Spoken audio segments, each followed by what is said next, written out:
നമ്മുടെ സ്വപ്നങ്ങൾ ഒരിക്കലും ഇടുങ്ങിയ മനസ്സുള്ളവരോട് നമ്മൾ പറയരുത്. കാരണം ഇടുങ്ങിയ മനസ്സുള്ളവരോട് നമ്മൾ പറഞ്ഞാൽ അവരുടെ മനസ്സൊരിക്കലും വിശാലമല്ല. ഞാൻ പറഞ്ഞു, നിങ്ങളുടെ സ്വപ്നം നടക്കാതിരിക്കണമെങ്കിൽ, നിങ്ങൾക്ക് നെഗറ്റീവ് എനർജി ലഭിക്കണമെങ്കിൽ നിങ്ങളുടെ സ്വപ്നം ഈ ഇടുങ്ങിയ മനസ്സുള്ളവരോട് പറയുക എന്നുള്ളതാണ്.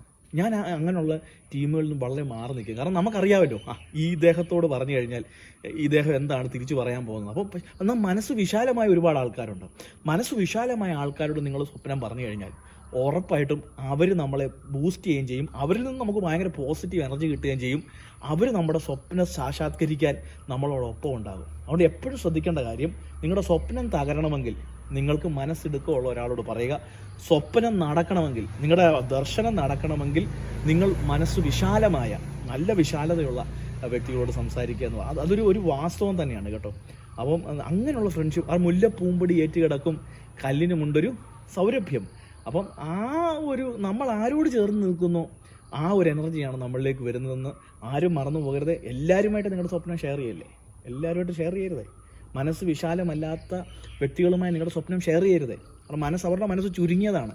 അവർക്ക് ഈ സ്വപ്നം നടക്കുമെന്നോ അല്ലെങ്കിൽ അവർ നിങ്ങളെ മോട്ടിവേറ്റ് ചെയ്യുന്നൊന്നും നിങ്ങൾ വിചാരിക്കല്ലേ. ചില സ്വപ്നങ്ങൾ നടക്കാതിരിക്കണമെങ്കിൽ നിങ്ങൾ അവരോട് പറഞ്ഞാൽ മതി, ആ സ്വപ്നം നടക്കത്തേയില്ല. അതുകൊണ്ട് മനസ്സ് വിശാലമാകൂ. ആ ഒരു ലെവലിലേക്ക് നിങ്ങൾ കാര്യങ്ങൾ മുന്നോട്ട് കൊണ്ടുപോകും.